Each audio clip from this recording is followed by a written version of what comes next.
మెదక్ జిల్లా శివంపేట మండలం దంతాలపల్లి గ్రామంలో అక్రమ మద్య వ్యాపారం జోరుగా నడుస్తోంది. అడ్డు అదుపు లేకుండా బెల్ట్ షాపులు నిర్వహిస్తున్నా పట్టించుకొని ఎక్సైజ్ అధికారులు. అక్రమ మద్యం వ్యాపారస్తులను మీడియా మిత్రులు అడగా దొంతి వైన్స్ నుంచి తీసుకొస్తున్నామని, ఎంఆర్పీ రేట్ కంటే 5 రూపాయలు ఎక్కువ చెల్లించి తీసుకొస్తున్నామని, తమకు అమ్ముకోమని వైన్ షాప్ వారు చెప్తున్నారని, తమపై ఎలాంటి చర్య తీసుకోరని, ఎక్సైజ్ వాళ్ళు వస్తారని పోతారని, మమ్మల్ని ఎవరు ఏం చేయరనే రీతిలో సమాధానం ఇవ్వడం జరిగింది.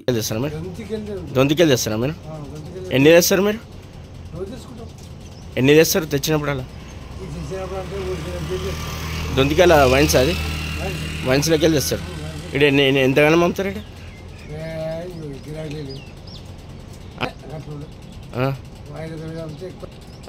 5-6 వేలు ఎక్కితే అంతే ఎక్కువైనా ఇప్పుడు పబ్లిక్ వస్తుంది. ఇప్పుడు అన్ని 5 జాబ్ ఉన్నప్పుడు ఎంత వస్తుంది మాకు? మందమ్మని కాదు నాకు అక్కడ. ఎందుకు ఎట్లా ఎక్కువ తీసుకుంటారు మీ దగ్గర వైన్స్? మీరు తీసుకొస్తారు కదా వైన్స్కి వెళ్ళి, దొంతి వైన్స్కి వెళ్ళి తీసుకొస్తారు. మీరు శివంపేట వైన్స్లో తీసుకొస్తారు. మీ దగ్గర ఎక్కువ తీసుకుంటారా? మంది ఎక్కువ తీసుకుంటారా? ఒక 10 రూపాయలు